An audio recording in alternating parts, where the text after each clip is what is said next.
믿음의 식구들이요. 우리는 삶을 살아가면서 내가 옳다고 생각하는 일을 최선을 다해서 살아갈 때가 있어요. 또 우리 믿음의 식구들과 주일마다 말씀을 나누면서 하나님 나에게 이렇게 인도해 주셨어요. 이렇게 한 걸음 달려갈 수 있는 길이 보이게 됐어요. 우린 이런 길을 볼 때 최선을 다해서 살아갑니다. 때로는 주를 위해서 어떤 영혼을 구원하기도 하고, 때로는 나의 진로를 위해서 끊임없이 부딪히고 씨름합니다. 또 나의 삶의 자리에서 도무지 이해할 수 없는 그 현실 속에서 주님이 나를 인도해 주신다고 믿고 최선을 다하면서 살아갈 때가 있어요. 오늘 이 사도행전 9장에 나오는 사울 역시도 자신의 인생에 있어서 최선을 다하는 사람이었어요. 여러분, 우리는 사울을 예수님 만나기 전에 사울로 생각하면 저 사람 악당 아니야? 이렇게 생각할 때가 참 많이 있잖아요. 그런데 사울은 누구보다 뛰어난 엘리트였어요. 유대인 중에 유대인이었고, 가말리엘 수하에서 대단한 스승 밑에서 탁월하게 하나님의 말씀을 연구한 사람이었어요. 그랬던 사울이 오늘 자신의 삶을 걸고 최선을 다해서 나아가고자 해서 1절에 보면 사울이 주의 제자들에 대해서 위협과 살기가 등등해서 대제사장에게 가서 이 복음을 전하는 그리스도인들을 사로잡아 오는 공문을 달라 2절에 이야기를 합니다. 오늘 저는 이 말씀 앞에 우리가 한번 생각해 봤으면 좋겠어요. 여러분, 이렇게 옳다고 생각하는 일에 최선을 다하고 있는 사울의 마음 가운데 왜 이렇게 분노와 혈기가 차 있을까요? 왜 이렇게 마음 가운데 불안함 가운데 있고 안정감이 없을까요? 저는 이 말씀을 살펴보면서 우리 그리스도인의 삶을 한번 비춰봤으면 좋겠어요. 여러분, 우리가 옳다고 생각하는 삶을 살아가고 계시잖아요. 여러분 마음 가운데 평안함과 주의 은혜가 채워져 있을까요? 아니면 세상을 향해서 분노하고 또 나의 인생에 대해서 원망하고 불안한 마음으로 살아가고 있을까요? 어쩌면 우리가 옳다고 생각하는 일을 가지고 걸어가는 이 길이 때로는 하나님의 뜻과는 다른 길일 수도 있다는 것을 오늘 말씀 가운데 살펴볼 수 있기를 원합니다. 사실 사울의 모습은 오늘을 살아가는 우리의 모습과 참 많이 닮아 있어요. 여러분, 다른 사람이 우리를 어떻게 평가하는 것이 중요한 것이 아니라 우리는 분명히 우리의 삶에 있어서 우리가 할 수 있는 최선의 것을 다해서 살아가고 있잖아요. 그런데 왜 그렇게 최선을 다해 살아가면서도 우리는 안정되지 못하고 만족하지 못하는 삶을 살아가고 있을까요? 내가 왜 잘하지 못한다고 느끼면서 살아가고 있을까요? 내 미래가 불안하다, 염려된다, 이런 마음을 가지고 살아가고 있을까요? 내가 회사에서 이 일만 잘 된다면 참 안정될 수 있을 텐데, 나에게 이런 물질만 있다면 내 미래가 안정될 수 있을 텐데, 내가 이 내 자녀들을 잘 키워내기만 한다면 난 참 성공한 인생이다라고 말할 수 있을 텐데, 우리는 저마다의 성공과 저마다의 의를 가지고 이렇게 믿음이 있든지 믿음이 없든지 우리의 삶 속에서 최선을 다해서 살아가고 있어요. 오늘 이 사울이 그 쌀기가 등등해서 살아가고 있는 모습은 바로 인간 본연의 그 자아의 실존의 모습을 보이고 있는 거예요. 여러분, 우리는 본성적으로 우리 스스로에서부터는 안정감을 찾을 수 없는 존재들이에요. 그것이 바로 인간이에요. 하나님과 분리되어서는 평안을 얻을 수 없는 존재.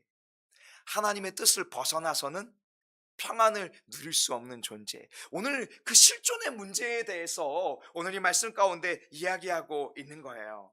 만일 우리가 열심을 다하면 다할수록 세상을 향해서, 다른 사람을 향해서 분노를 쏟아놓고 내 자신에게는 불안한 마음으로 살아가고 있다면 오늘 이 말씀 앞에서 우리 다시 한번 주님을 만날 수 있기를 원합니다. 3절에 보면 사울이 길을 가다가 다메섹에 가까이 이르니 호련히 하늘로부터 빛이 그를 둘러 비추는지라. 여러분, 사울은 지금 자신의 열심을 가지고 다메섹에 도착했어요. 그리고 사울은 이 일에 대한 확신이 있었어요. 그런데 오늘 이 다메섹에서 예수님께서 사울에게 강렬한 빛을 비추어 주시면서 이렇게 사울에게 말씀하세요. 사울아, 사울아, 내가 어찌하여 나를 박해하느냐. 여러분, 기독교에는 특별한 신비가 담겨져 있어요. 기독교는 인간이 신을 찾는 종교가 아닙니다.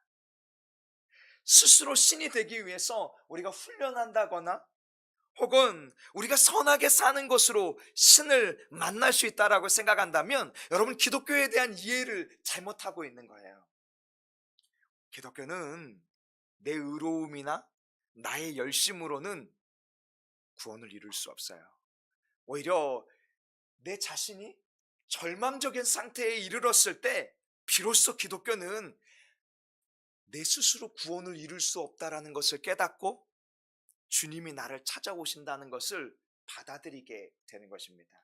여러분, 우리가 주님을 찾기 위해 예배하는 것 같지만 하나님의 시선에서는 주님이 우리를 찾아오시는 거예요. 그리고 주님이 우리를 만나주시기 위해서 때로는 친구들을 통해서, 때로는 이웃들을 통해서, 가족들을 통해서 우리를 교회로 인도해 주시는 거예요.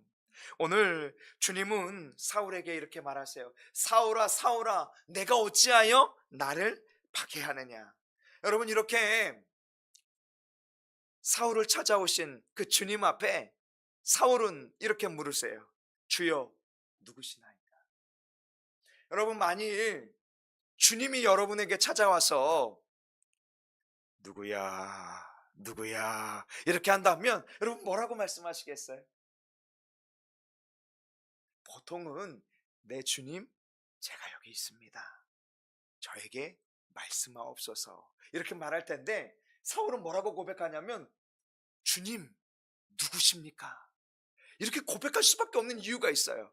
왜냐하면 사울은 하나님을 위해서 그리스도인들을 사로잡으려고 했는데 오히려 그 일에 대해서 너는 지금 나를 박해하고 있다 이렇게 주님이 말씀하고 있기 때문이에요.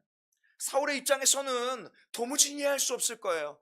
왜냐하면 사울은 한 번도 주님을 직접 만나지 않았어요. 사울은 그 주님을 직접적으로 박해하지 않았어요. 그런데 주님은 왜 사울에게 네가 지금 나를 박해하고 있다라고 말하고 계실까요? 여기에는 기독교의 또 하나의 놀라운 신비가 담겨져 있어요. 여러분, 교회는 주인이 누구일까요? 예수 그리스도.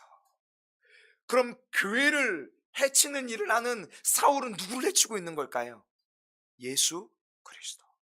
그러면 이 교회는 다산동행교회 예배당일까요? 아니면 그리스도 예수 안에서 하나됨으로 모여있는 우리들일까요?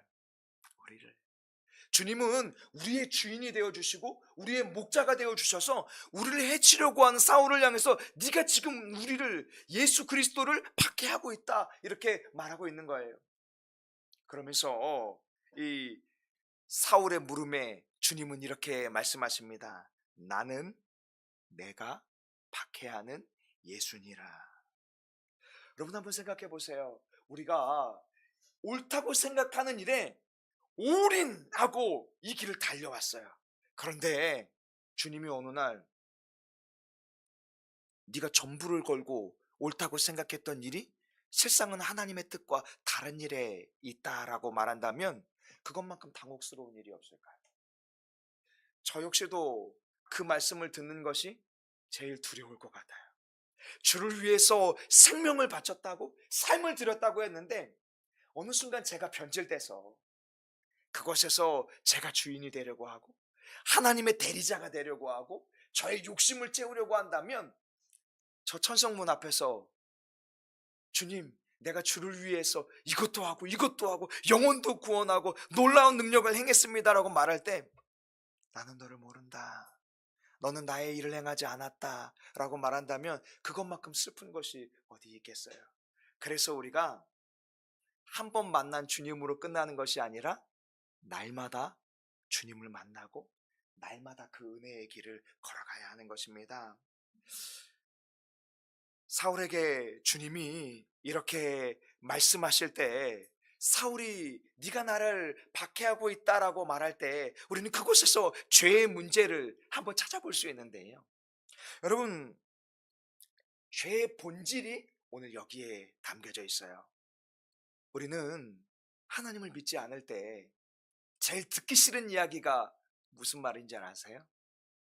당신은 죄인입니다라고 말하는 얘기가 제일 듣기 싫어요. 여러분, 죄인이라고 하면 마음이 어때요? 불편해요. 마치 세상의 법정에서 죄인이라는 판결을 받고 범죄자가 된 것처럼 느껴져서 처음 복음을 들을 때 당신이 죄인이라는 것을 인정하십니까? 라는 물음 앞에서 제일 받아들이기가 어려워요. 특별히 여러분 가족들이나 이웃들에게 복음을 전할 때 뭐부터 시작해야 하냐면 당신이 죄인입니다부터 시작해야 복음이 필요하잖아요. 예수님이 필요하잖아요. 그래서 이게 어려운 것 같아요.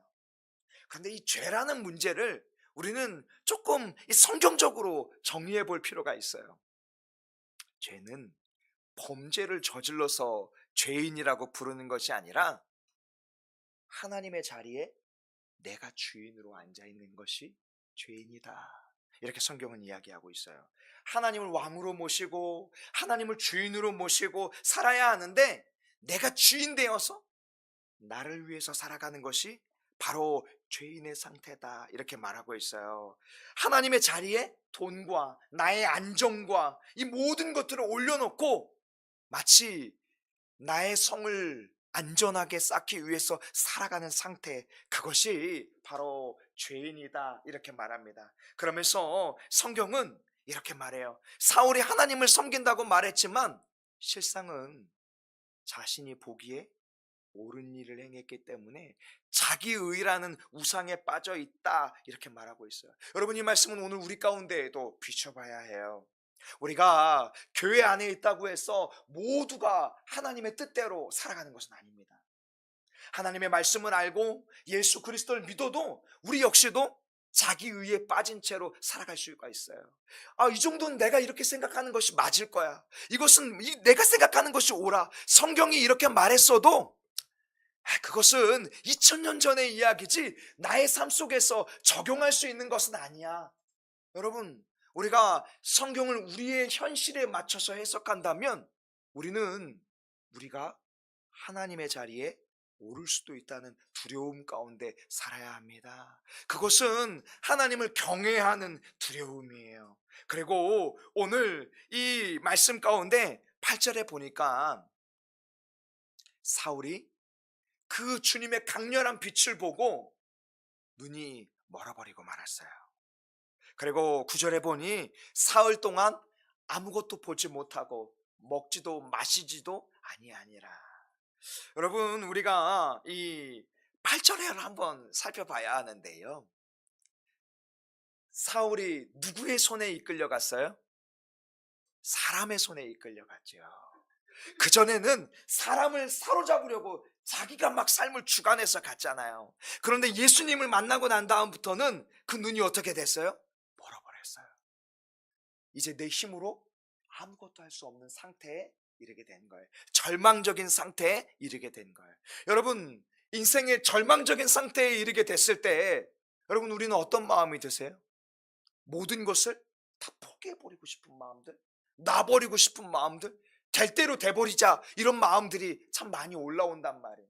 그런데 주님은 이 말씀 가운데 이 절망적인 자신의 힘으로 살아가는 것, 자신의 의로 살아가기 위해서 애쓰다가 절망적인 상태에 이르렀을 때 그 상태는 비로소 주님을 보게 되는 상태가 된다는 거예요.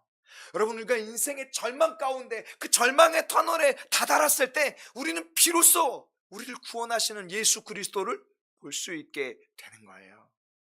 사울은 이 어두운 앞이 한치도 보이지 않는 현실 가운데에서 비로소 영적인 눈이 띄어지게 됐어요. 그리고 사울은 깨닫게 됩니다. 내가 생각했던 이 율법이 나를 구원할 수 없구나. 내가 정말 주님 앞에 죄인이었구나. 죄인 중에 괴수였구나. 이것을 비로소 깨닫게 되는 거예요. 그런 사울을 위해서 주님이 한 사람을 준비하세요. 다메섹에 아나니아라는 제자가 있더니 주께서 환상 중에 불러 이르되 아나니아야 하니 아나니아 뭐라고 대답합니까? 주여 내가 여기 있나이다. 그때 아나니아에게 주님이 말씀합니다. 집가라 하는 거리로 가서 5 사람 사울을 만나라. 그가 기도하는 중에 있다. 여러분, 사울이 앞이 멀었을 때 뭐 하고 있다고요? 기도하고 있다. 그 어두운 터널 가운데에서 사울이 주님을 만나고 드디어 씨름하고 있다, 이렇게 말합니다. 여러분, 우리가 어두운 터널 가운데 있다면, 내 힘으로 풀어갈 수 없는 현실 가운데 있다면 그때 뭐 하셔야 된다고요? 기도하시고 주님을 만나야 한다고요. 그러고 있다는 것을 주님이 지금 보고 계시잖아요.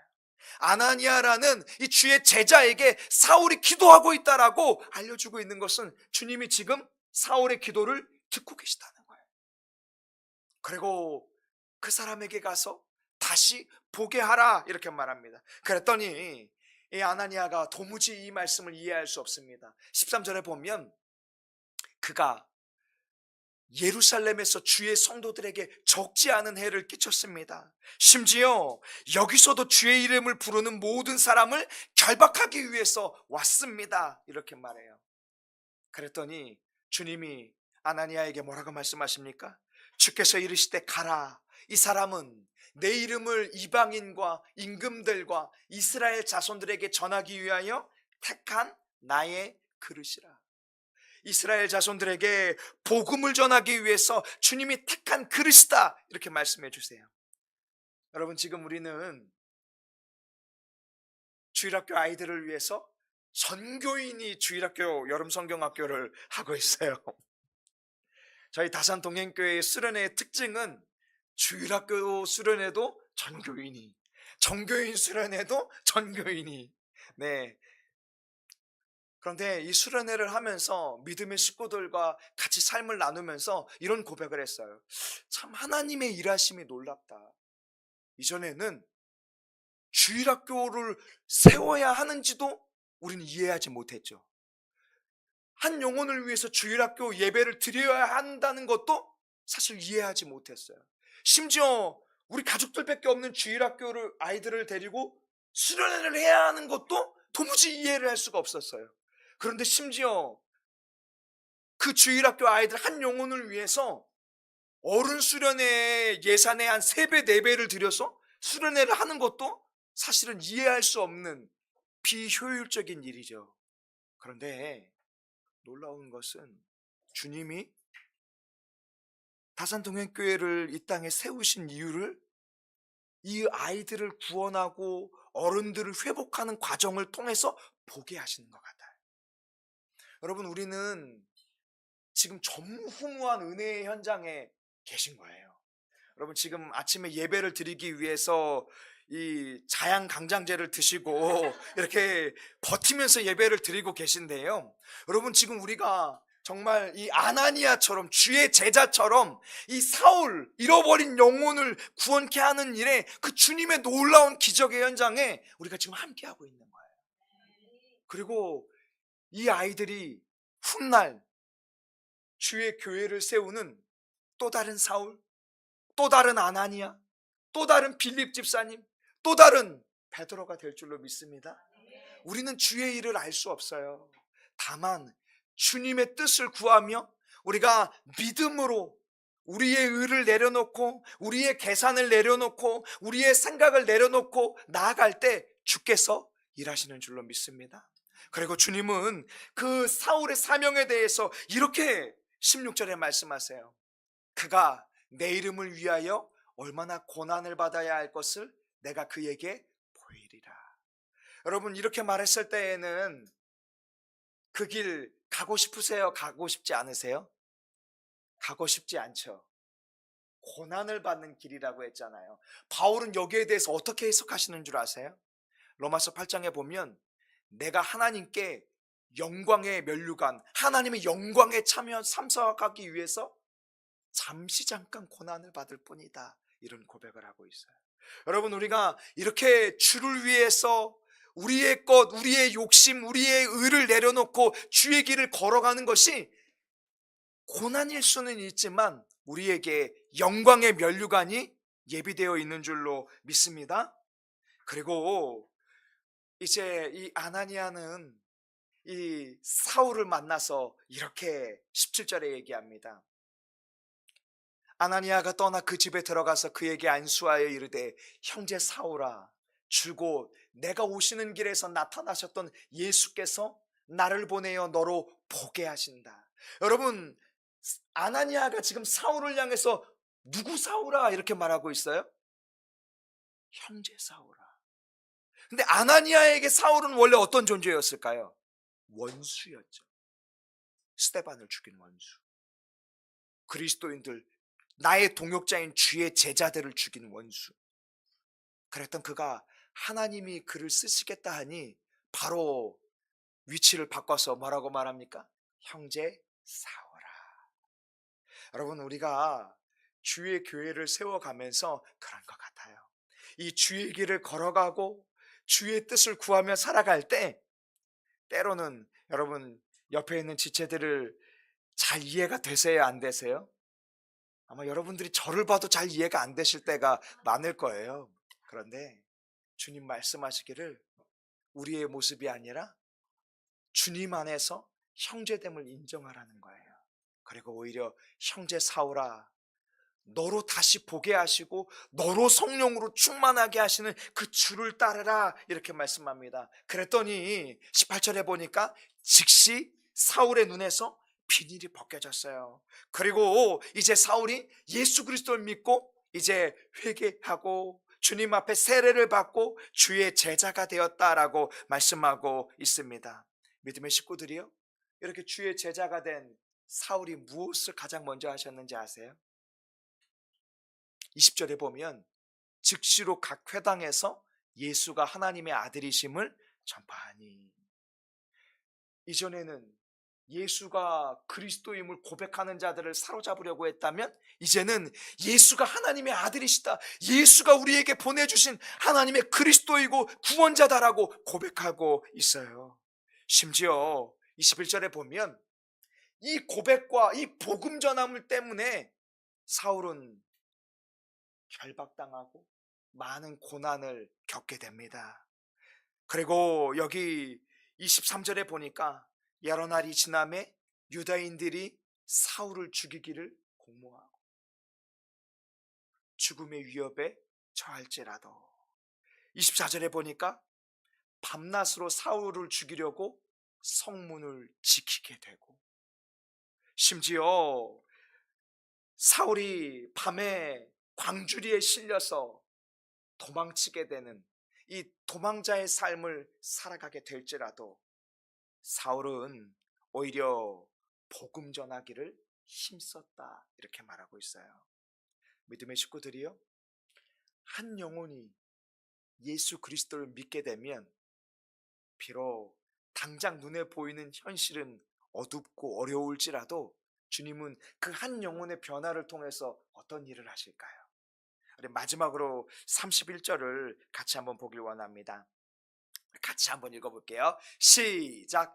그리하여 온 유대와 갈릴리아 사마리아 교회가 평안하여 든든히 서가고 주를 경외함과 성령의 위로로 진행하여 수가 더 많아지니라. 아멘. 한 영혼의 변화를 통해서 유대와 갈릴리와 사마리아 교회가 그 원수가 주의 형제가 되는 역사를 통해서 회복되고 평안하고 든든히 서가고 오히려 주를 경외하는 믿음, 성령의 위로가 충만했다. 잃어버린 영혼들이 교회를 향해서 나아오게 됐다, 이렇게 말하고 있어요. 사랑하는 다산동행교회 믿음의 식구들이요, 오늘 복음은 우리에게 더 열심히 살아가라, 착해지라 이렇게 말하고 있지 않아요. 세상에서는, 직장에서, 학교에서는 좋은 성적을 내라, 일을 완성해라, 우리에게 우리 자신을 증명하라라고 말하지만, 복음은 우리에게 우리 자신을 증명하라고 말하지 않습니다. 오히려 내 스스로 구원할 수 없고 나는 절망적인 어둠의 상태에 이르렀고 주님만이 나를 구원하실 수 있다는 그 믿음을 갖기를 주님은 원하세요. 여러분, 오늘 사울처럼 여러분은 어디에서 이렇게 분노하시고 불안하시고 조급한 마음이 드십니까? 그것에서 우리가 해야 하는 것은 분노와 불안과 원망이 아니라 오히려 주님, 내 스스로 아무것도 이룰 수 없음을 주여 고백합니다. 나는 나약한 존재고 내 혼자의 힘으로 살기 위해서는 아무것도 할 수 있는 것이 없습니다. 주님, 나를 위해서 십자가에서 자기 몸을 찢기신 예수 그리스도의 은혜만이 나를 구원하실 수 있고 나를 살게 하실 수 있습니다라고 주님을 바라볼 수 있는 저와 우리 믿음의 식구들이 될 수 있기를 원합니다. 기도하겠습니다.